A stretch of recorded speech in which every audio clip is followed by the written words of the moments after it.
মামাৰ লগত আছো ভৱিষ্যতলৈ থাকিম সদায় আছো Hello and welcome back to my channel Pakis Vlog. So আজি আপোনালোকে মোৰ ভিডিওটো দেখা পাব হিমু মামা কাৰণ হিমু মামা আহিছিল আমাৰ মৰিগাঁও কলেজত আৰু লগতে মই ভৰিখন চুই সেৱা কৰিব পালো আৰু লগতে আমাৰ মৰিগাঁও কলেজৰ হৈ এটা ভাল কাম কৰি থৈ গল কি কাম কৰি থৈ গল আপোনালোকে ভিডিওটো চালে নিশ্চয় গম পাব আৰু লগতে যিসকল মোৰ ফ্ৰেণ্ডছ দাদা বা ভাইটি সকলোৱে চাই আছে তেওঁলোকে মোৰ ভিডিওটোত অলপ হ'লেও ওলাইছে মই যিমান দূৰ গম পাইছো সেইবাবে মই আপোনালোকক এটা চ্যালেঞ্জ দিওঁ যে আপোনালোকে আপোনালোকৰ নিজে চাওক আৰু উলিয়াওক আৰু লগতে মোক এটা কমেন্ট কৰক যে মই নিজক বিচাৰি পালো বুলি আৰু লগতে কৈ দিওঁ যে চলেট কিবা তেনেকুৱা খবৰ থাকিব পাৰে সব ভিডিওটো একদম শেষ নহলে চাব সব বলক এতিয়া আমি দেৰি নকৰো আৰু ভিডিওটো ষ্টাৰ্ট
सजना जी मैनू छड़ के नहीं जाना कदी, झूठे वादे सही दिल से निभाना कदी, लंबी रातें सही ख्वाब तो दिखाना कदी, मैं हूँ तारा तेरा चांद बन जाना कदी, परदेसी तेनू जरा जिस्म का शौक नहीं, दिल दीवाने तेनू बेवफा का रोग नहीं, कुड़ियों दा मेला कुड़ी नाल तेरी मौज नहीं, तू ही है रब तुझे रब की कोई खोज नहीं, जान मेरी जानी पर जानी मैनू छड़ना नहीं आनी तेरी याद हर दफा, कौन समझाए जब टूट जाए साए हाय रब जब हो वही चक्कर।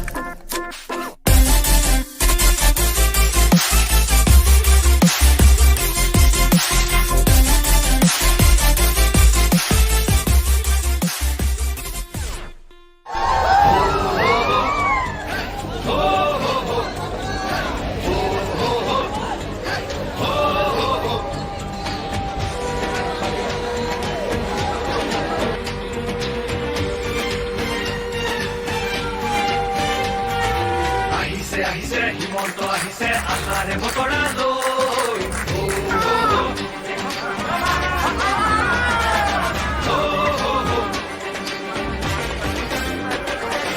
আহিছে হিমন্ত আহিছে আশাৰে বতৰা লৈ উৰা যে পকাইছো ওলাই জবাতলৈ সঁহাৰি দিবলৈ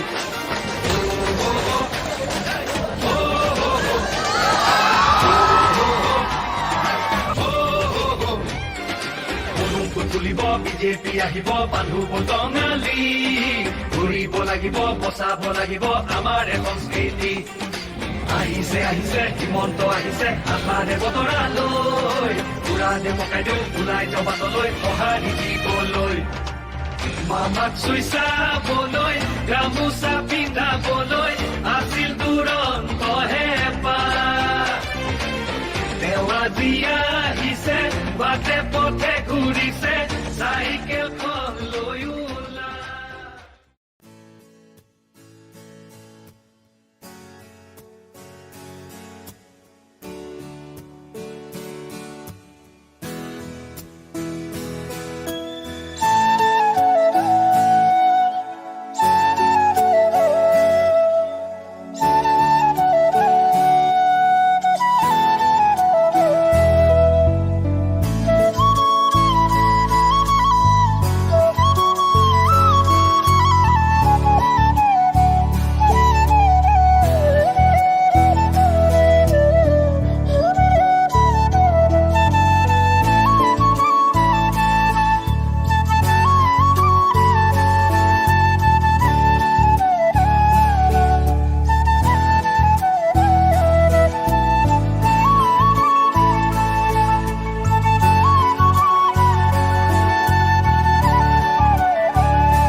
মহাবিদ্যালয় সম্পূৰ্ণ হয়েছে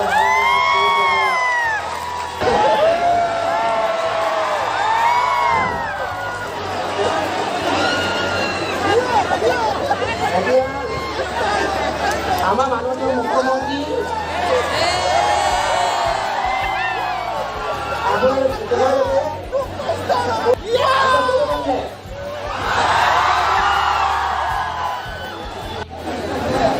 ব্যক্তিসকল আৰু মৰিগাঁও মহাবিদ্যালয় অধ্যক্ষ লগতে শিক্ষক শিক্ষয়িত্ৰীসকল আৰু অতিকৈ মৰমৰ ছাত্ৰ ছাত্ৰী বন্ধুসকল আজি আমাৰ অধ্যক্ষ মহোদয়ে আমাৰ এই মৰিগাঁও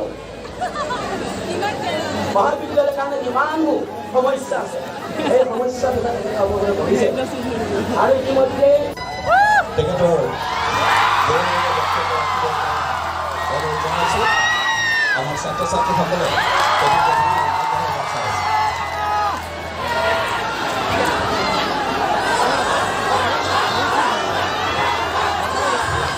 ভালে আছা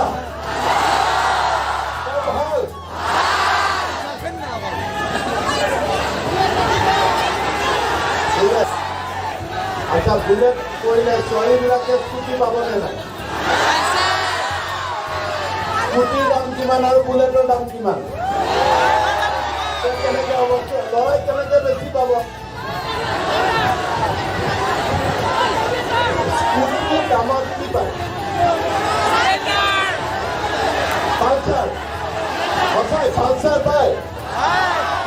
বস্তাৰ দাম কিমান 50,000 আৰু কোন এখন বুলেট দিছে বহুত বুলেট বিচাৰে ইয়াত এখন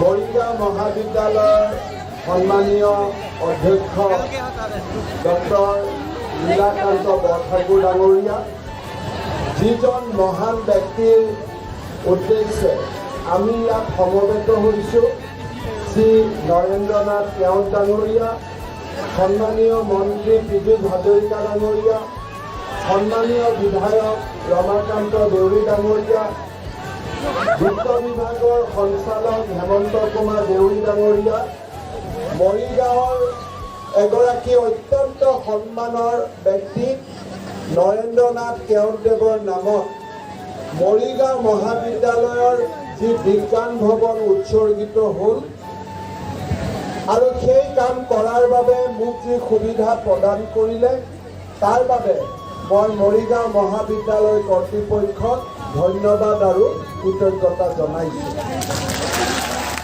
আমাৰ ছাত্ৰ ছাত্ৰীসকল আজি ইয়াতে মই যেতিয়া সকলোকে লগ কৰিছোঁ কোনোবাই মোক কৈছে আশীৰ্বাদ কৰিব কোনোবাই মোক কৈছে দোৱা কৰিব আশীৰ্বাদ লাগিব দোৱা লাগিব কিন্তু মোৰ পৰা নহয় এই নৰেন্দ্ৰনাথ কেওটৰ দৰে বিশিষ্ট ব্যক্তিসকলৰ পৰা কলেজৰ কথা এনেইতো কলেজত আহিলে মই অলপমান দীঘলীয়াকৈ কওঁ মোৰ মনত কিছুমান কথা থাকে ল'ৰা ছোৱালী ক'বৰ কাৰণে মোৰ নতুন বন্ধু বান্ধৱীসকলক ক'বৰ কাৰণে ছাত্ৰ ছাত্ৰী আৰু ছাত্ৰ ছাত্ৰীৰ লগত আমাৰ পৰিচয় কি এজন ভাল সন্তান আমি ষ্টুডেণ্ট কেনেকৈ হ'লোঁ প্ৰথমতে কাৰোবাৰ ল'ৰা ছোৱালী হ'লোঁ কোনোবা গাঁৱৰ ল'ৰা ছোৱালী হ'লোঁ তাৰ পিছত কলেজৰ ষ্টুডেণ্ট হ'লোঁ আৰু তাৰ পিছত গৈ পেলাই কোনোবা এজন ব্যক্তি হ'লোঁ যিজন ব্যক্তিয়ে বেলেগক চাহ দিব পাৰে আজি আমি কাৰ চাহ লৈ আছোঁ আজি আমি আমাৰ সমাজৰ চাহ লৈ আছোঁ দেউতা মাৰ চাহ লৈ আছোঁ আৰু আমাৰ শিক্ষাগুৰুসকলৰ চাহ লৈ আছোঁ বেলেগতকৈ মই এটা বেলেগ কৰিম মোৰ এটা ইনোভেশ্যন থাকিব যে মই ডাঙৰ হৈ কি কৰিম What you want to be? I want to be a doctor, I want to be engineer. এইবিলাকতো বহুত শুনিলোঁ যে মই কি হ'ম মই কিবা এটা বেলেগতকৈ বেলেগ হ'ম দ্বিতীয়তে সেই বেলেগ হ'ম বুলি ক'লে নহ'ব বেলেগ হোৱাৰ যিটো প্ৰচেষ্টা সেই প্ৰচেষ্টাটোৰ পৰা কাৰণে মোৰ বুকুত সাহস লাগিব মোৰ বুকুত শক্তি লাগিব মোৰ বুকুত উদ্যমিতা লাগিব যে কিমান এফেক্টিভ মই নাজানো যে ইয়াত UPSC APSCৰ এটা প্ৰশিক্ষণ এই প্ৰশিক্ষণৰ লগত মোৰ আহিয়ে যিটো চকুত পৰিছে মই ডিটেইলছত যোৱা নাই এই পৰীক্ষাটোৰ লগত কেন্দ্ৰীয় চৰকাৰৰ চাকৰিবিলাক লোৱাৰো পৰীক্ষা এটা শিক্ষানুষ্ঠান আমি লগত আৰম্ভ কৰিব পাৰোঁ SSBৰ পৰীক্ষা ষ্টাফ চিলেকশ্যন বৰ্ডৰ পৰীক্ষাৰ আমি কৰিব পাৰোঁ লাহেকৈ মৰিগাঁৱত ইমান ধুনীয়া NCC আছে ইয়াৰ ল'ৰা ছোৱালী কেনেকৈ পেৰামিলিটাৰী ফ'ৰ্চলৈকে যাব পাৰে তাৰ বাবে আমি কিবা এটা আৰম্ভ কৰিব পাৰোঁ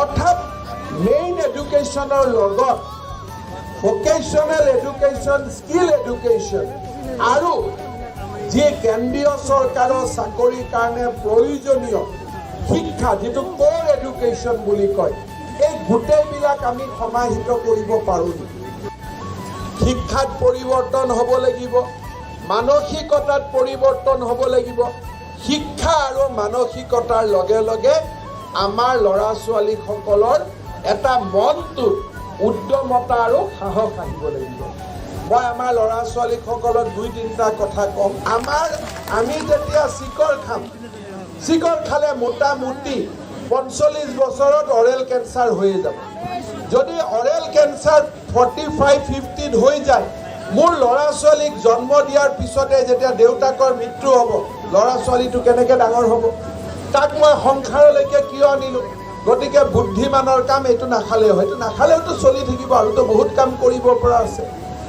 এই ধৰণৰ বুদ্ধিমানৰ কামবিলাক আমি শিকাৰ সময় হৈ গৈছে কোনো এইবোৰ হিতুপদেশ নহয়, বেয়া নাচাবা, বেয়া নুচুবা, বেয়া নকৰিবা, হিতুপদেশ নহয়। এইবিলাক হৈছে ৰিয়েলিষ্টিক কথা।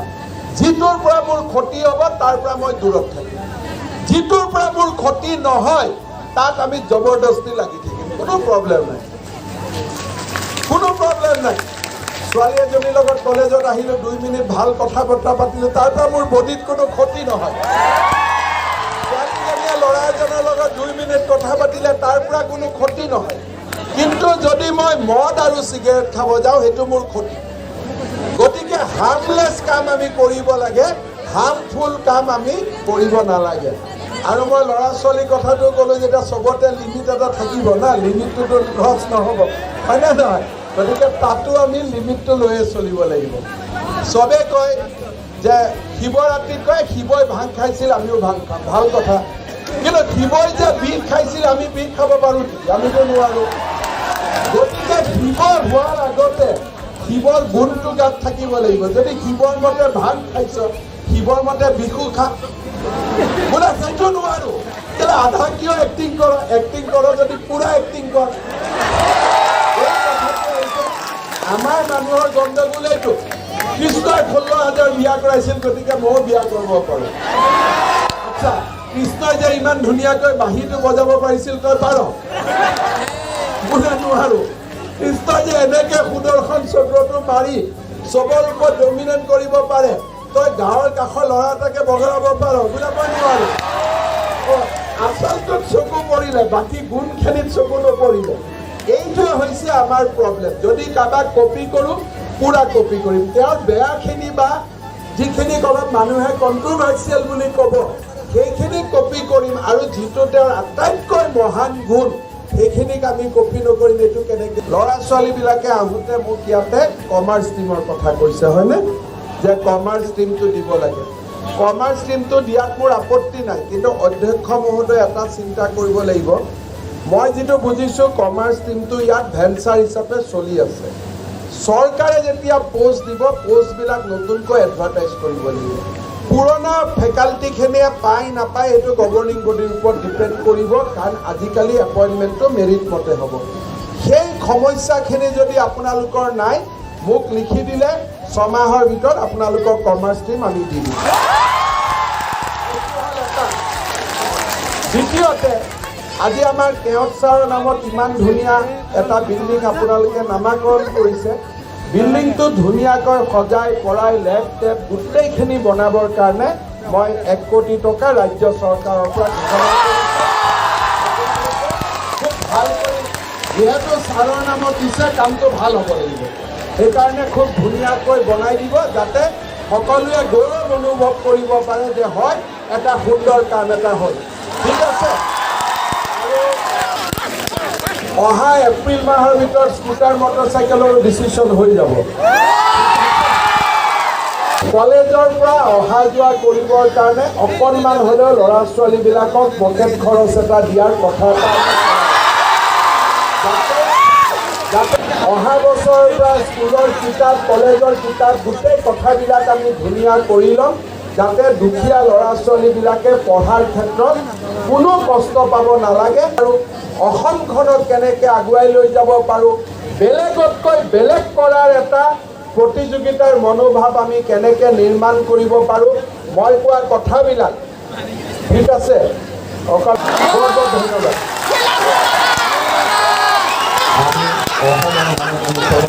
ধন্যবাদ জনাইছোঁ। ছাত্ৰ ছাত্ৰীসকল, তোমালোকে মুখ্যমন্ত্ৰী ডাঙৰীয়াৰ বহুমূলীয়া বক্তব্য নিশ্চয় শুনিলা। ছাত্ৰ অৱস্থাৰ পৰাই তেখেত কথা কোৱাৰ ক্ষেত্ৰত বিশেষভাৱে পাৰ্গত আছিলে। আৰু ছাত্ৰ অৱস্থাত তেখেত যেতিয়া ছাত্ৰ নেতা আছিলে, তেতিয়াই তেখেতে অতি ছাত্ৰ ছাত্ৰীসকলক তেখেতৰ বক্তব্যৰ দ্বাৰা মুগ্ধ কৰি ৰাখিছিল। আজি তোমালোকৰ সন্মুখতে তেখেতৰ বক্তব্য তোমালোকে শুনিলা। এতিয়া আমি ৰাষ্ট্ৰীয় পৰিৱেশিত হ'ব।